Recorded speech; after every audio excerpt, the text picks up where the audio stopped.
Tafakkur itu merupakan pokok, merupakan asas untuk merubah segala sesuatu.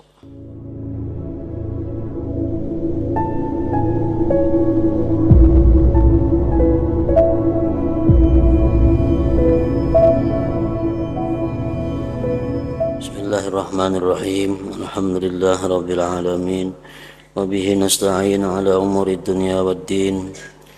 Salatu wassalamu ala asyrafil anbiya wal mursalin sayyidina wa habibina Muhammadin wa ala alihi wa ashabihi ajma'in.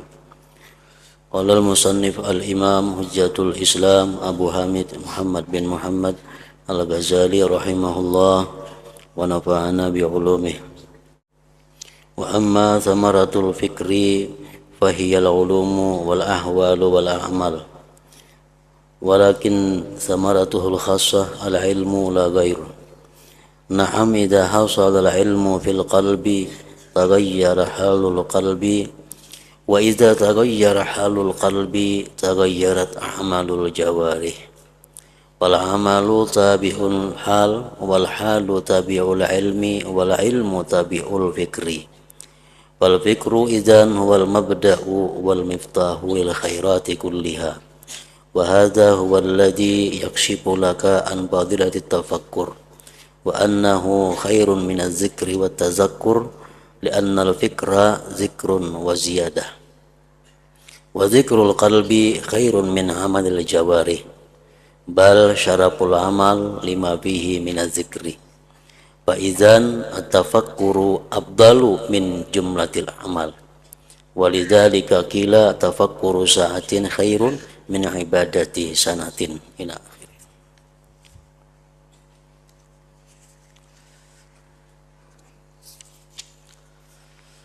Makna daripada kalamul Imam Al-Ghazali rahimahullah wa nafa'ana bi ulumi. Adapun buah fikir, adapun buah daripada tafakkur, faidahnya tafakkur,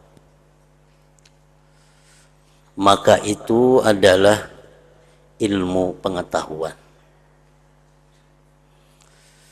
Berpikir membuahkan ilmu pengetahuan. Ahwal dan amal perbuatan. Dengan berpikir kita dapat ilmu, dengan ilmu timbul satu keadaan, dari satu keadaan itu maka timbullah satu perbuatan. Tetapi buahnya tafakkur yang khusus adalah ilmu, tidak yang lain. Berpikir dapat ilmu.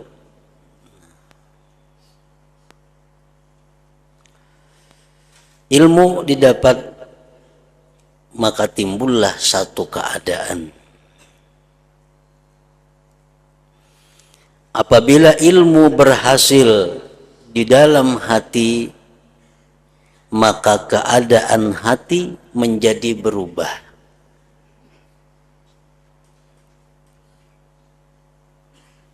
Apabila kita mendapat satu ilmu, otomatis hati kita berubah. Dan apabila keadaan hati berubah, maka amal perbuatan anggota berubah juga. Karena itu mengiringi.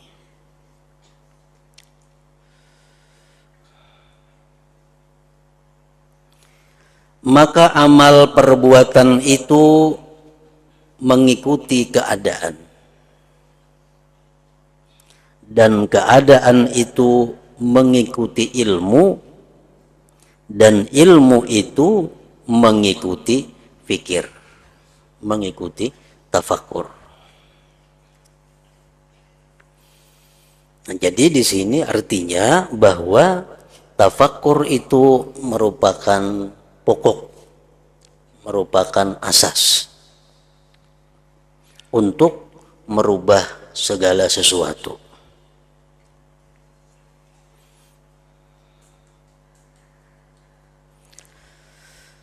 Jadi pikir tafakkur adalah permulaan dan kunci bagi segala kebaikan semuanya. Meninggalkan tafakkur merupakan kunci daripada segala kejahatan.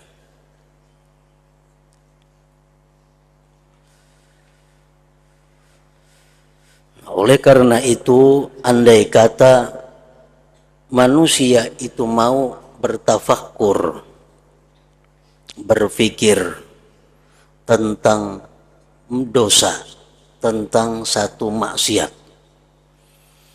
Andai kata manusia kita mau berpikir tentang maksiat, maka pasti kita menjauhi maksiat itu. Bisa karena takut atau karena malu kepada Allah Subhanahu wa ta'ala. Nah, kenapa kita memperbuat dosa? Karena kita kada tafakkur sebelumnya.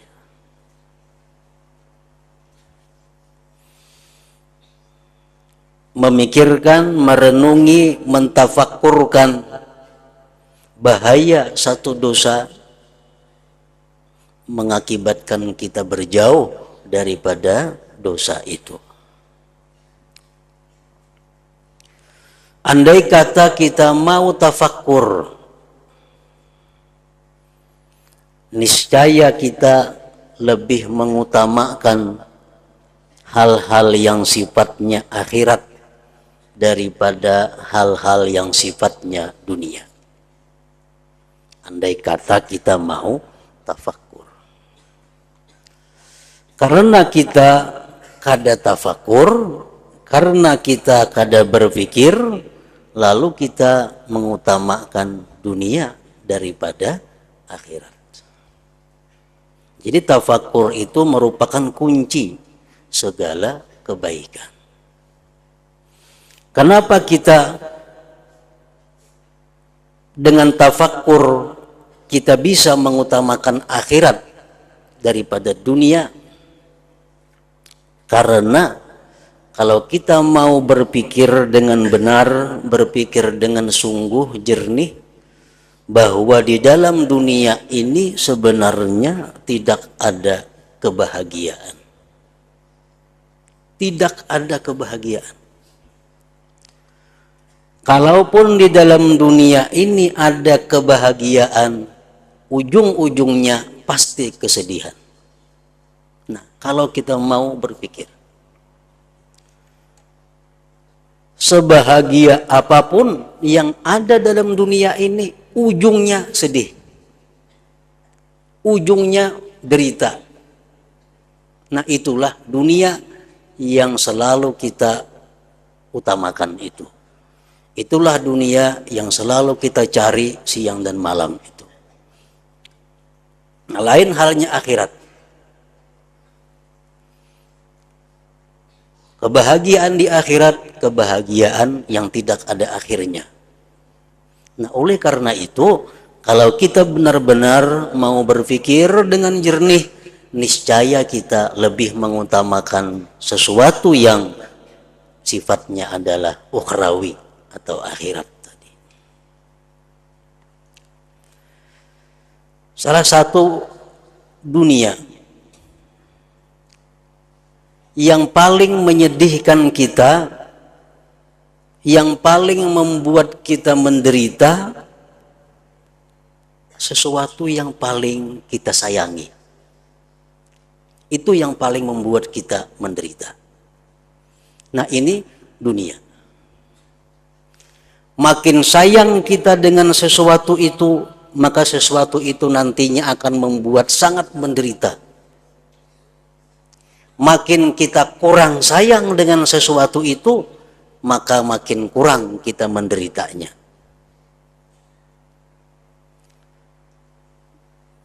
Contohnya, kita berisi anak. Anak ini paling kita sayangi. Paling bahagia kita bila di dekat itu anak. anak pasti mati, atau kita mati. Di saat kita berpisah dengan anak yang paling kita sayangi itu, kita sangat menderita. Baik kita yang memisahi anak atau anak yang memisahi kita. Maka pasti kita akan berpisah. Pasti akan berpisah. Sesuatu yang tidak kita sayangi daripada dunia, sesuatu yang tidak kita cintai daripada dunia, itulah yang membuat kita bahagia.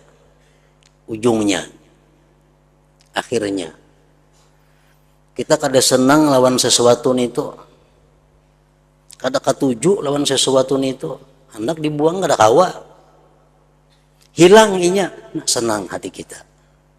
Senang hati kita. Nah, itulah gambaran daripada dunia. Sesuatu yang paling kita benci, itulah yang ujungnya paling menyenangkan kita. Sesuatu yang kita cintai, itulah yang paling membuat kita menderita, membuat kita sedih. Itu gambaran daripada dunia ini. Jibril berpesan kepada Rasulullah sallallahu alaihi wasallam, ahbib man cintailah orang yang kamu cintai, fa innaka mufariquh, engkau selagi akan berpisah akan dia. Barang sayang lawan barang ini kita, maka kita pasti berpisah lawan barang nih. Bila kada kita nang misahi atau barang itu nang misahi kita, satu saat pasti.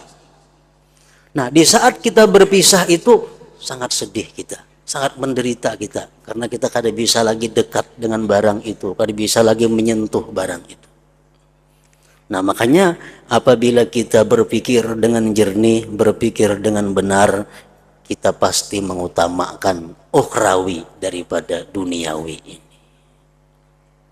Itu hanya di dalam dunia, apalagi di akhirat kaina. Apakah mencelakakan kita yang kita sayangi itu belum tahu lagi.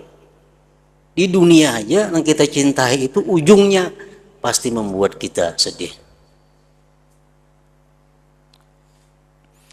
Nah, jadi andai kata kita mau berpikir tentang dunia, tentang akhirat, pasti kita mengutamakan akhirat daripada dunia. Andai kata kita mau berpikir tentang keutamaan taat, tentang pentingnya ibadah, niscaya kita sungguh dan memperbanyak ibadah itu sebanyak-banyaknya. Andai kata kita mau berpikir dengan jernih. Kenapa kita beribadah ini malas, kita beribadah ini seadanya, beribadah ini seadanya aja? Karena kita kada berpikir. Andai kata kita berpikir dengan jernih, dengan benar, niscaya kita sebanyak-banyaknya mengumpul ibadah. Nah, makanya tadi tafakkur itu adalah kunci bagi segala kebaikan semuanya. Seorang manusia, andai kata dia berpikir dengan jernih, dengan baik, niscaya manusia ini bakti menurut patuh kepada kedua orang tuanya. Kenapa manusia ini kadang-kadang durhaka kepada ibu bapaknya, menyakiti hati kedua orang tuanya? Karena si manusia ini kada berpikir, kada memikirkan firman Allah, kada memikirkan hadis-hadisnya Rasulullah, sehingga dia kurang ketaatannya kepada orang tua, bahkan bisa dia durhaka kepada kedua orang tua. Andai kata dia mau berpikir, tafakkur bagaimana Rasulullah Shallallahu Alaihi Wasallam menegaskan bahayanya orang yang durhaka kepada kedua orang tua, niscaya ini manusia menjadi orang yang bakti kepada orang tua. Rasulullah Shallallahu Alaihi Wasallam bersabda, salasatun la yaqbalullah azza wa jalla minhum sarfan wala adla, Ada 3 ujar Nabi kita, 3 golongan yang mana Allah tidak menerima daripada golongan itu ibadah sunat dan ibadah wajib. Pertama, akun, orang yang durhaka kepada orang tua. Nah, kalau ini direnungkan, kalau ini ditafakkurkan, kalau ini dipikirkan, Allah kadang menerima ibadah sunat, ibadah wajib orang yang durhaka kepada orang tua. Siapa yang wani durhaka? Apa gunanya sembahyang? Ditolak Allah. Apa gunanya bersedekah? Ditolak Allah. Apa gunanya puasa? Ditolak Allah. Apa gunanya baca Quran? Ditolak Allah. Karena satu, durhaka kepada orang tua. Nah, cuma karena hadis Nabi itu kada terpikirkan, hadis Nabi itu kada ditafakkur, lalu manusia itu kerap kali durhaka kepada kedua orang tuanya. Apalagi di akhir zaman. Semakin akhir zaman ini, manusia semakin durhaka kepada orang tuanya.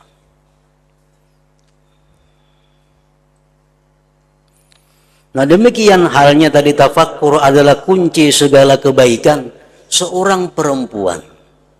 Andai kata dia berpikir dengan jernih tentang hadis-hadis Rasul, tentang perkataan-perkataan para sahabat dan tabi'in, perempuan-perempuan ini berpikir perkataan-perkataan mereka tadi tentang bagaimana hak suami, bagaimana orang yang durhaka kepada suaminya, apa yang diancamkan Allah kepadanya. Jikalau itu dia berpikir, niscaya perempuan itu tidak ada yang durhaka kepada suaminya. Kenapa perempuan itu durhaka kepada suaminya? Karena kada berpikir.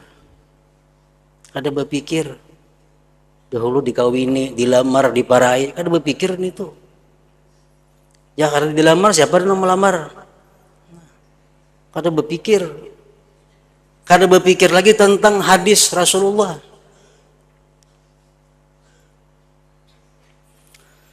Rasulullah sallallahu alaihi wasallam menyatakan, yastaghfiru lil mar'atil muti'ah li zawjiha at-tayru fil hawa wal hitan fil ma wal malaikatu fis sama was syamsu wal qamar madamat fi ridha zawjiha.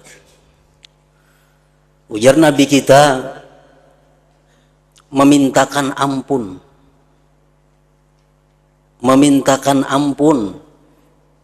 untuk perempuan yang bakti kepada suaminya, burung-burung yang ada di udara, ikan-ikan yang ada di laut, malaikat-malaikat di langit, matahari dan bulan. Semua itu memintakan ampun kepada perempuan itu ke hadirat Allah selama perempuan itu berada dalam ridha zaujiha, keridhaan suaminya. Nah, amun ini ditafakkurkan oleh perempuan, semuaan perempuan akan jadi perempuan yang bakti kepada suaminya. Tapi kada dipikirkannya itu.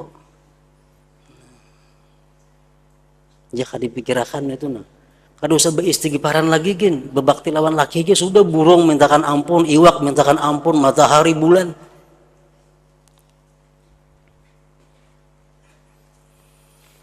Wa ayyuma imra'atin 'asat zaujaha fa 'alaiha la'natullah wal malaikah wan nas ajma'in.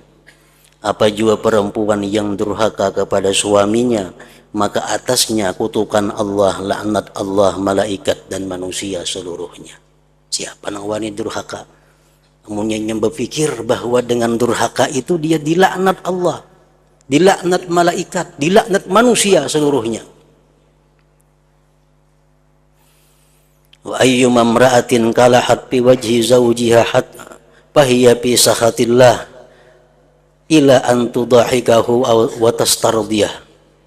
Apa jua perempuan yang muram muka di hadapan suaminya, maka dia berada dalam kemurkaan Allah sampai dia minta ridha dan membuat suaminya tertawa.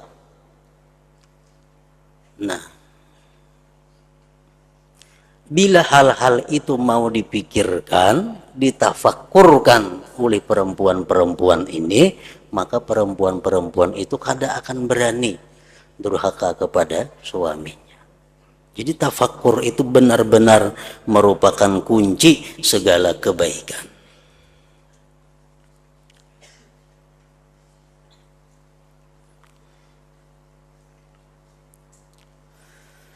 Dan inilah yang terbuka bagimu tentang fadilah tafakkur, dan bahwa tafakkur itu lebih baik daripada zikir dan tazakkur.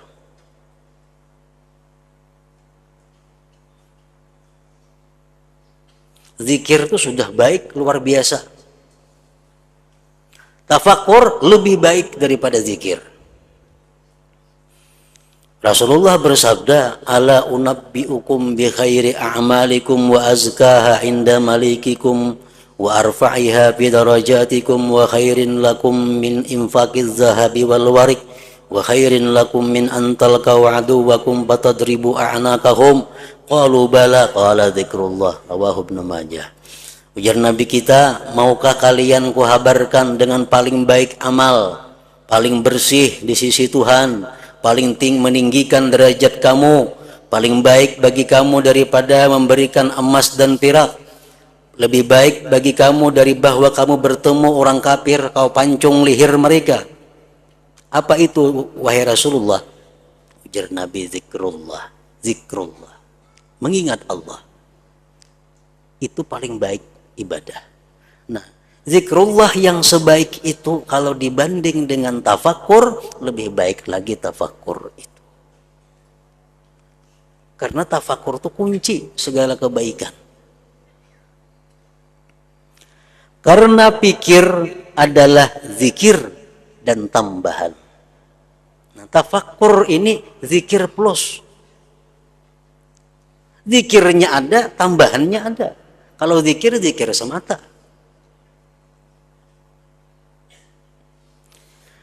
Dan zikir hati itu lebih baik daripada amal perbuatan anggota badan. Kan tafakkur dalam hati biasanya tuh.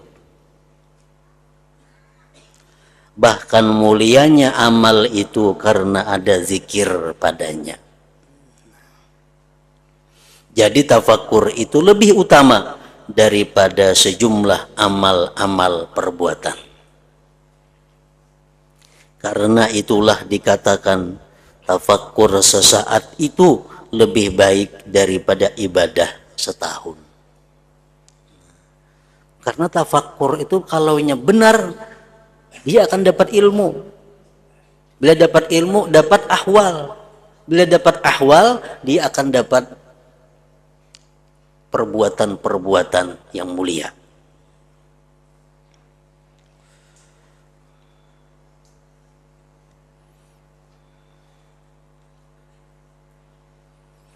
Karena itulah dikatakan tafakkur sesaat lebih baik daripada ibadah setahun. Maka dikatakan ia adalah tafakkur tadi yang memindahkan dari yang tidak disukai kepada yang dicintai. Ubat, samuaan kada suka ubat. Tapi karena kita tafakkur, jadi suka lawan ubat. Jadi suka. Mana pahit, mana larang harganya. Siapa yang sukanya lawan ubat ini tuh? Tapi karena tafakkur, jadi suka dengan obat. Iya, tafakkur adalah memindahkan dari yang tidak disukai kepada yang dicintai. Dan dari keinginan dan kerakusan kepada zuhud dan qanaah.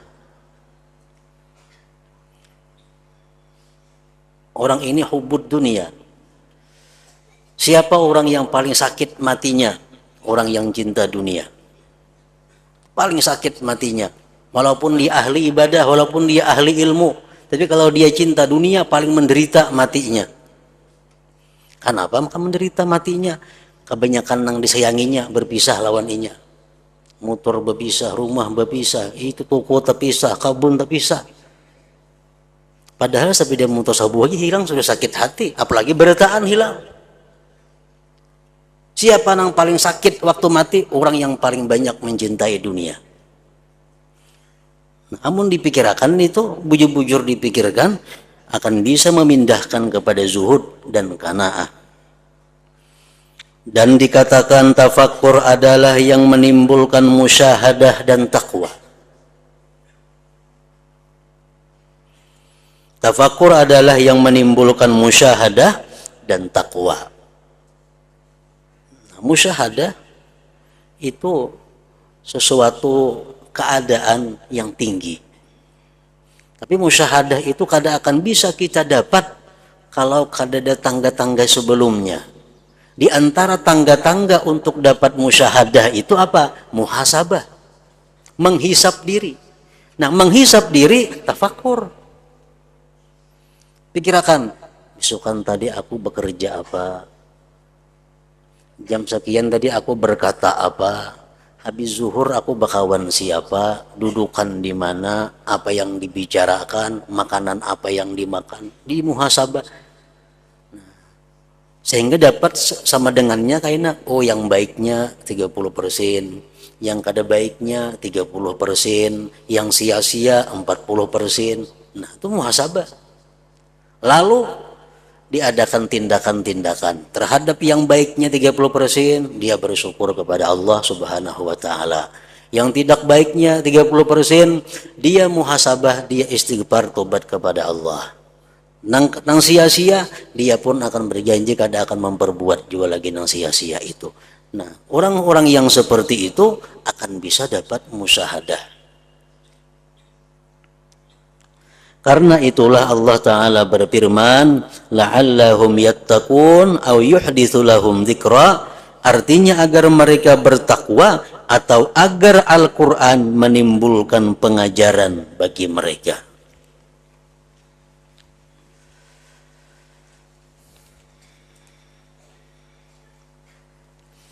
Kalau kamu bermaksud memahami cara berubahnya keadaan dengan berpikir, kita hendak memahami kayak apa cara bahwa tafakkur itu bisa merubah keadaan. Maka contohnya adalah apa yang telah kami sebutkan dari urusan akhirat. Sesungguhnya berpikir padanya memberitahu kepada kita bahwa akhirat itu lebih utama untuk diutamakan daripada dunia. Maka apabila ma'rifat ini telah meresap dengan yakin dalam hati kita bahwa akhirat itu lebih utama dari dunia untuk diutamakan, maka hati menjadi berubah kepada senang pada akhirat dan zuhud pada dunia. Dan inilah yang kami maksudkan dengan keadaan. Keadaan senang kepada dunia berubah kepada keadaan senang dengan akhirat. Karena keadaan hati sebelum ma'rifat ini adalah cinta dunia, cenderung kepadanya, lari dari akhirat dan sedikit keinginan padanya. Dahulunya kayak itu. Dulunya cinta kepada dunia, lari daripada akhirat. Tapi karena dia berpikir, karena dia tafakkur dengan benar, tafakkur dengan jernih, dapat satu ilmu. Apa ilmunya? Bahwa ternyata akhirat lebih utama daripada dunia. Lalu keadaannya pun berubah. Dulunya benci kepada akhirat, sekarang berpindah benci kepada dunia. Nah, itu. Kemudian perubahan kehendak membuahkan amal perbuatan anggota badan dalam menjauhi dunia dan menghadapi kepada amal perbuatan akhirat. Maka di sini ada 5 derajat. 1, tazakkur, yaitu menghadirkan 2 ma'rifat dalam hati. Menghadirkan 2 ma'rifat dalam hati ngarannya tazakkur. Lain tafakkur, tazakkur. Napa 2 ma'rifat yang dihadirkan?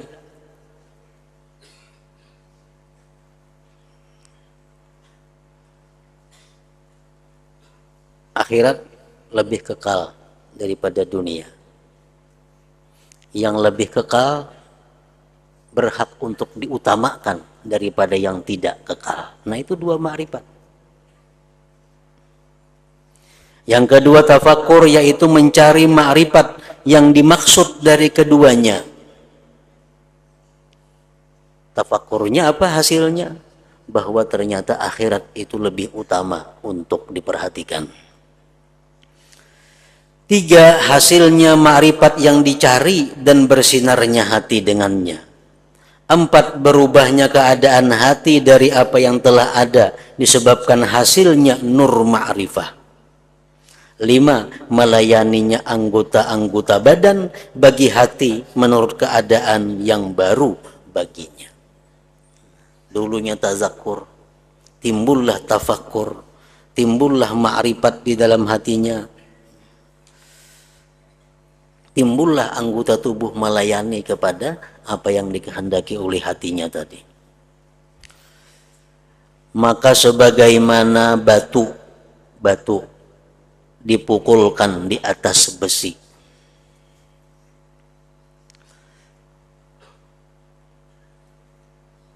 lalu keluar daripadanya api, yang dengannya itu api tempat menjadi bersinar.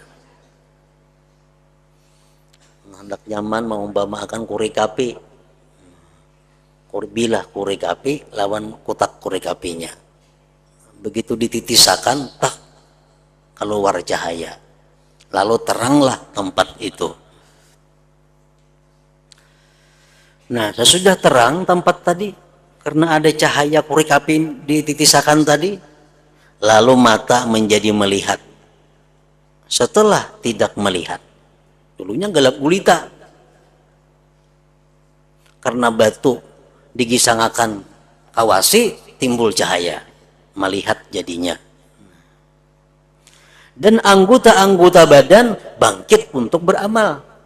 Begitu melihat, otomatis awak kawal bekerja. Maka demikian pula nur ma'rifah, cahaya ma'rifah, yaitu pikir.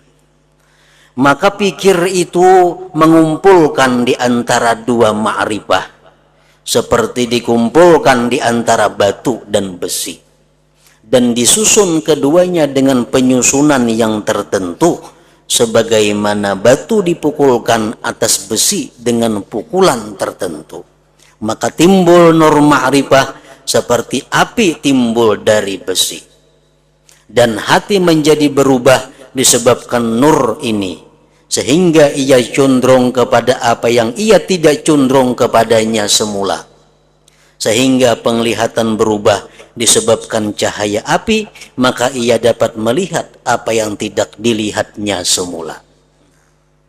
Dulunya kada melihat apa-apa, dikiranya nang adanya sudah pas, dikiranya sudah bujur, karena kada melihat apa-apa. Nah, begitu korek api dititisakan, tafakkur ngarannya itu timbul cahaya. No, ternyata sekarang ini aku berada di tempat yang salah, mesti berpindah kepada tempat yang lain. Kemudian anggota-anggota badan terbangkit untuk beramal disebabkan tuntutan keadaan hati. Sebagaimana orang yang lemah dari beramal disebabkan kegelapan, terbangkit untuk beramal ketika penglihatan memperoleh apa yang tidak dilihatnya semula.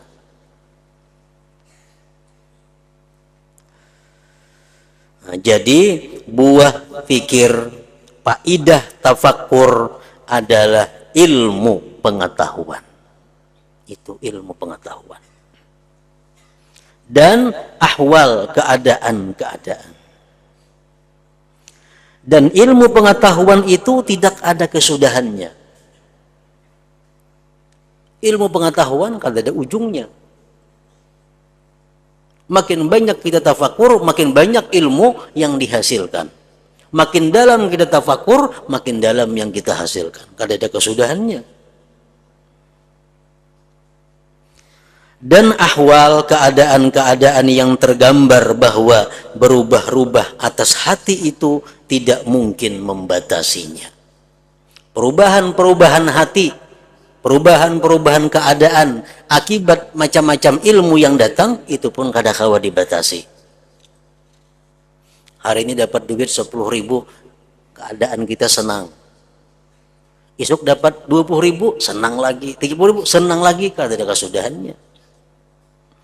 Karena inilah, jikalau seseorang murid hendak membatasi macam-macam pikiran dan jalan-jalannya, dan bahwa ia pada apa yang dipikirkan, niscaya ia tidak mampu demikian.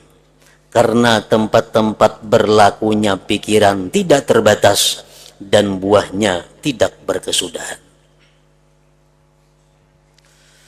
Namun kami, ujar Imam Ghazali, bersungguh-sungguh pada mendhabit, menghinggai tempat-tempat berlakunya pikiran dengan menyandarkan kepada kepentingan-kepentingan ilmu agama, dan dengan dikaitkan dengan ahwal yang menjadi kedudukan makam as-salikin, orang-orang yang menempuh jalan kepada Allah Subhanahu wa ta'ala. Jalan menuju Allah laksana tangga yang ada anak tangganya. Nah, tangga yang pertama contohnya adalah tobat. Tobat itu tangga yang pertama. Seseorang tidak akan bisa mendapatkan keridhaan Allah kalau belum bertobat. Seseorang tidak akan bisa mempunyai derajat yang tinggi di sisi Allah sebelum dia melalui tangga pertama yang namanya tobat itu. Nah, apabila dan kayak apa caranya kita bisa mendapatkan tobat itu?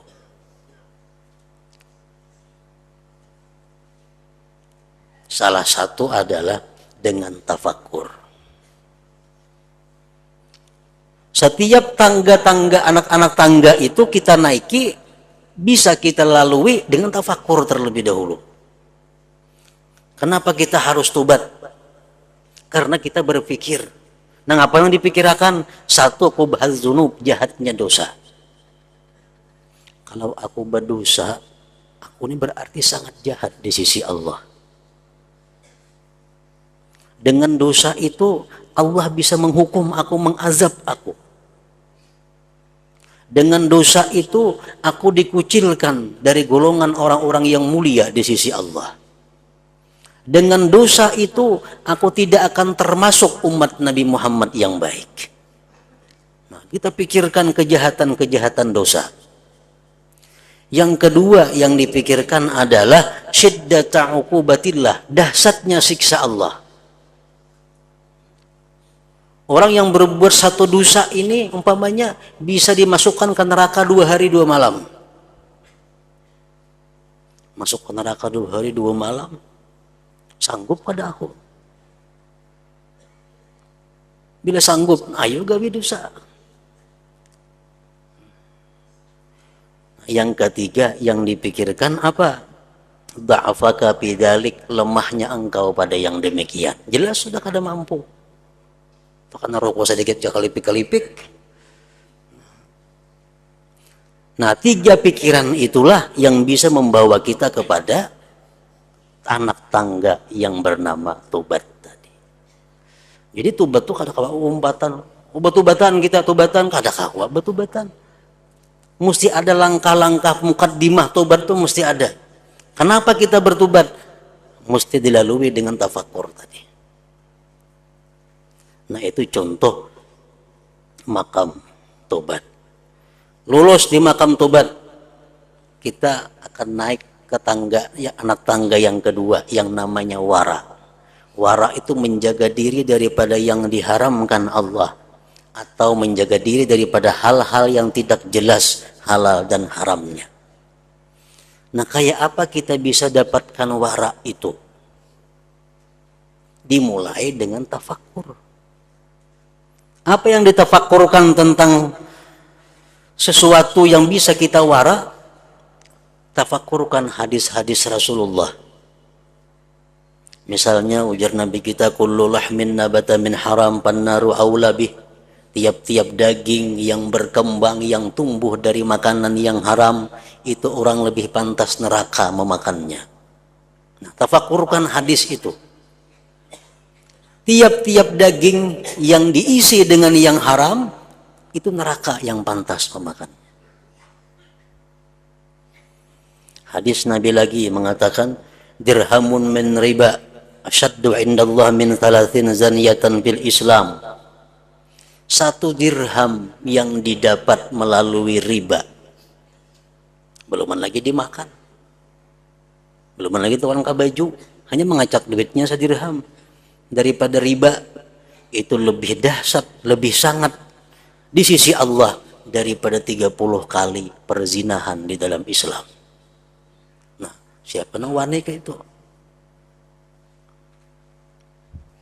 Bila kita berpikir yang demikian, lalu otomatis kita akan bisa wara, bisa menghindari daripada yang haram. Nah, apa gunanya aku sembahyang segala macam, membaca 30 kali sehari berzina? Lebih sangat, lebih dahsyat daripada itu.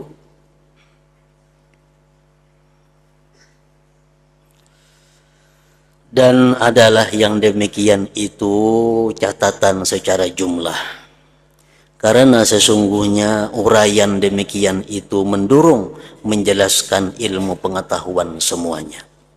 Dan jumlah kitab-kitab ini adalah seperti penjelasan bagi sebagiannya.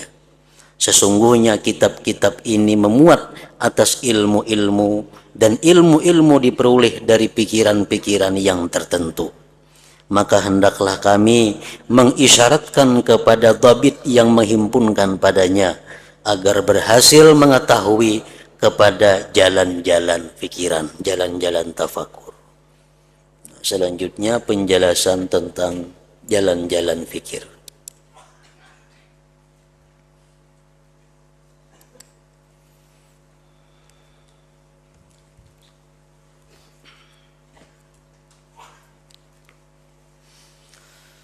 Afdhalu dzikri fa'lam annahu la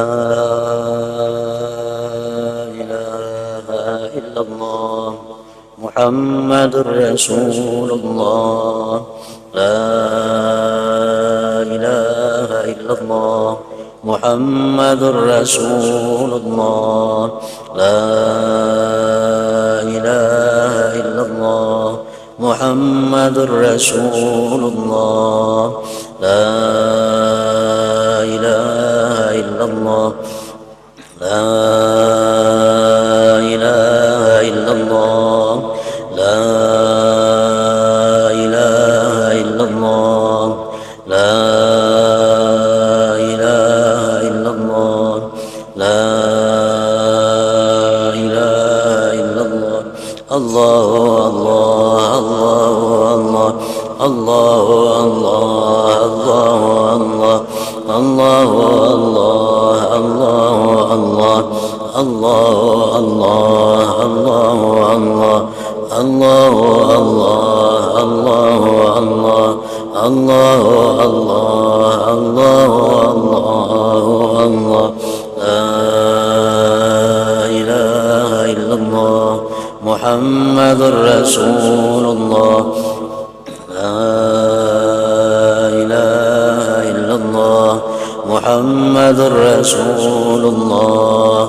La ilaha illallah Muhammadur Rasulullah. La ilaha illallah. Al-Fatiha.